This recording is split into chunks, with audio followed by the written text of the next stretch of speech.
Do you want to learn how to 3-star with the brand new Dragon Storm attack strategy? Well, this guide is going to teach you everything from base identification to how you guys can use the Zap Quake or the lightning spells to take out air defenses. That being said, let's jump straight into the guide. So, for a lot of people who probably don't know this attack strategy, this is the Dragon Storm.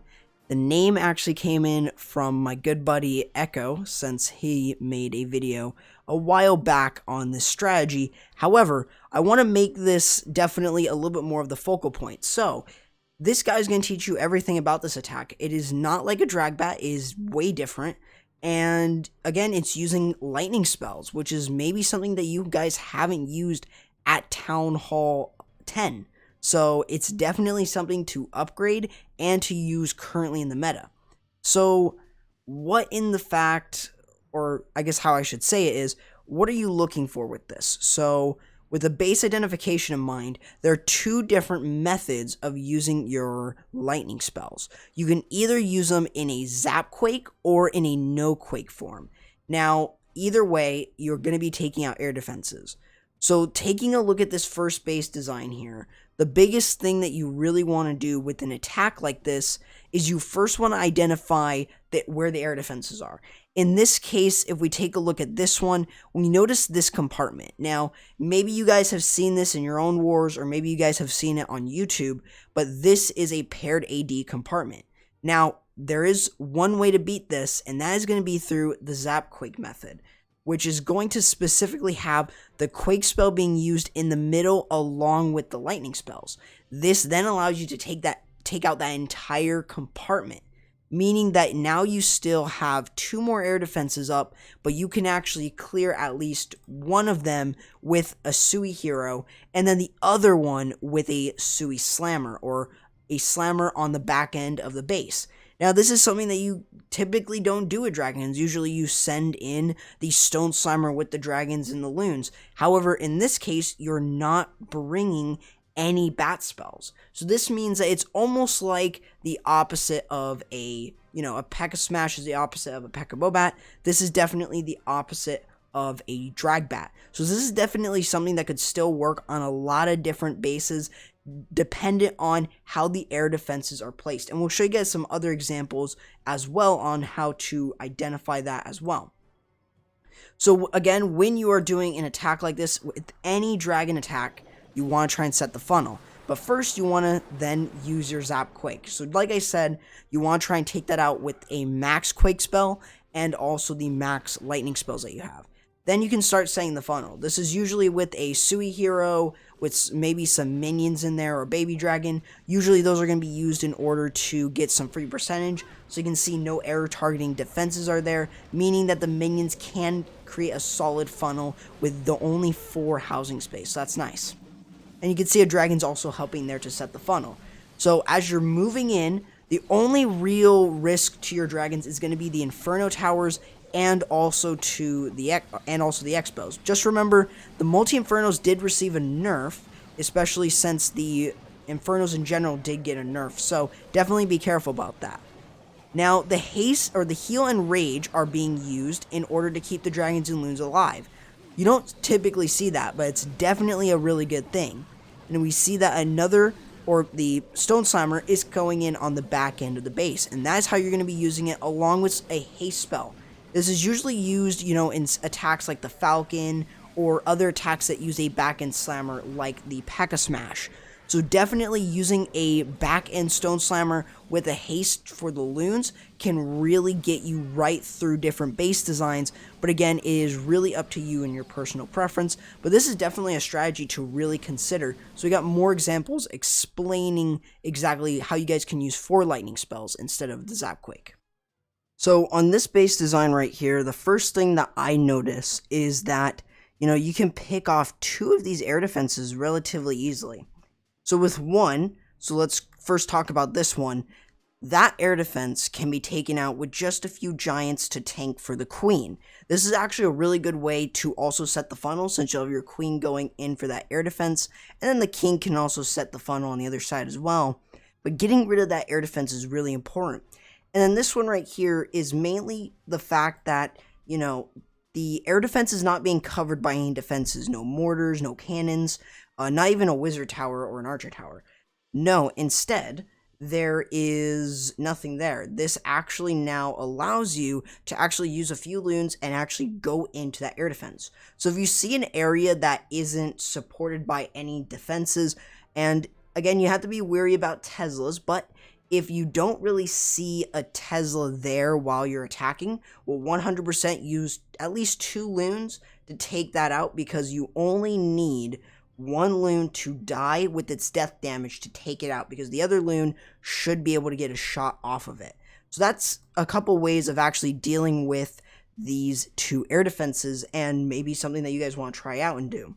Now, the other thing that you want to take a look at is notice that the attacker is using 4 lightning spells. This means that, as if you recall, it only takes 2 lightning spells in order to take out an air defense. This is a direct hit. So it's not like the one where you're doing the zap quake. This is full blown only 4 lightning spells. And we have another example on a little bit more of an awkward base and what to do on that. But again, you're using the haste and the stone slammer on the back end of the base. So that is what's really important with an attack like this. So again, what you want to do is you want to 1, set the funnel, and 2, at least get 2 air defenses with this. If you can't get that next air defense, you should be fine, because you should have some loons and also dragons still up to take out the last one. There is an example later on kind of detailing that as well. One of the biggest things is, again, you really want to make sure that you can get to this air defense, and because the dragon was tanking for it, getting rid of the 2 air defenses was really easy. Now he's also set the funnel here, and now he's also set a funnel this way. They can just close off with the stone slammer, but the dragons move in fairly quickly, and we can see the lightning spells being used, the storm right there, in order to completely take out those last 2 air defenses. And if we notice, the air sweepers are on one side of the base, which means that, well, they're blowing on one side of the base, which means your dragons are going to have very easy time getting through that portion of the base. And then as they enter through, you should still have the stone slammer and the loons there, along with the haste for them. And again, closing off that funnel with the onto the mortar with the stone slammer is something that you want to do. So try to look for those anchor buildings when you guys are doing this, because you really want to try and have that stone slammer either go on the way back end, or you want it to go in on the side and then move in with the dragons. And in this case, he had enough juice from this stone slammer to make it not even pop. So that is what's really cool about this one. So definitely this is something that you guys maybe want to try out in your own wars. See if you guys enjoy an attack like this. It is not like Dragbat. It's actually, I would say, probably a little bit easier if you guys really enjoy lightning spells, or you guys want to try something that isn't Dragbat at Town Hall 10, well, and still want to use dragons. Well, this is definitely a strategy for it. So it's definitely a very, very strong one at that. Now, on this base design, I think the first thing you'll notice is that it is definitely fairly awkward. I mean, there's this huge gap right here in the base. So how would you attack a base like this? Well, we take a look at it. The air sweepers are going to be blowing back here and here, so covering those multi-inferno areas. But another thing to consider is, where are the air defenses? Well, we've got 1 here, 1 here, and then we've got 2 in this area. Well, they're going to be fairly difficult to get. I mean, you can bring wall breakers if you want. Sometimes that could be a good idea. Other times that may not be such a good idea. Again, if we take a look at really these areas here, it's going to be fairly difficult to use just a queen, since realistically, you've got storages there, and they are going to have a lot of that HP, meaning that the cannon or the archer tower or the multi-inferno can actually hit longer onto the queen than, you know, using another building such as like a barrack or something like that.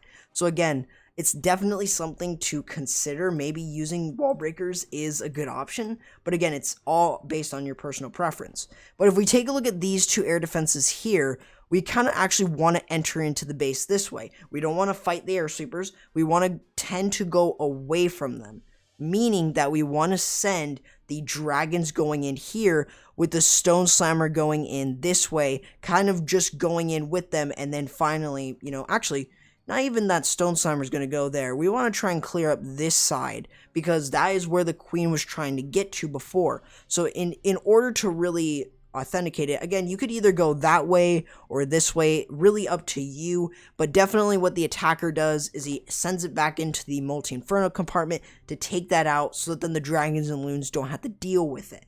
But again, remember, the 4 lightning spells are going to be used on those top 2 air defenses right there that I have circled. So 100% that is exactly where you would place them, because you don't want to charge into the base and have 2 air defenses shooting all 9 of your dragons. So what you want is to be able to deal with that fairly easily, and that's through those lightning spells. Now another thing is, well, again, the base is really awkward, so sometimes you'll see these, sometimes you won't. Again, it's a fairly awkward base, so realistically what you really want to try and do is sort of see where you really want to get value from. And obviously he wanted to use the Suihiro here, and you can see those 2 Teslas there, and that is definitely going to make it fairly difficult here. Didn't have a freeze. So the issue here with the issue right here with getting that air defense and using wall breakers, especially against a Multi-Inferno compartment, you will not have a freeze. If you're going to bring a poison, then you better use it. Now, I don't think you really need a poison with this attack, necessarily because, well, the dragons under rage can take the CC out relatively quickly. And even without it, it definitely takes it out fairly quickly. So again, it's up to you. But again, if you're going to use wall breakers, use a freeze. It is 100% acceptable to use that, especially if you're going against a Multi-Inferno compartment. Again, you want to be able to set the funnel with the dragons and then send everything straight through, so that then the dragons have easy pathing going in. If we kind of take a look at it, the attacker decided to actually use the the loons to go on the 2 corners instead of going behind the dragons. So that's what's really important. But again, if we take a look at it here, the dragons are perfectly moving in, so that then they're kind of moving in a direction sort of similar to here, while the Stone Slammer is going to be able to move this way and help in with the dragons. So that's what's really important with this, is that identifying exactly where the dragons are going and then where to place that Stone Slammer. You can actually wait realistically on your Stone Slammer, so that then your Stone Slammer can get somewhat, like, some sort of value. So it's really important to really look at different parts of the base. And even if you don't get an air defense, like here, you don't get that air defense. However, still having that Stone Slammer really makes it a lot easier. Again, it's a really awkward base, so it was fairly difficult to hit. But definitely 100%, this is a strong attack strategy to try out. I'm really glad I made this guide, and hopefully this gives you guys the idea of starting to use it in your own wars. But definitely, with that being said, hopefully you guys did enjoy the video. If you guys did, leave a like, subscribe, and turn on the notification bell so you guys don't miss any content. Also, if you guys want to go ahead and join the Exit Humanity family server, my community server, or the Only the Brave and the Playmaker Wanted family, then I'll leave a link to all 3 of those clan discords along with my Discord server as well. And feel free to follow me on Twitter at CorruptYT, and I will also leave a link down in the description of that as well. With that being said, that's going to do it, guys, for the video. Hopefully you guys enjoyed, and I'll be seeing you guys next time. Corrupt, signing out.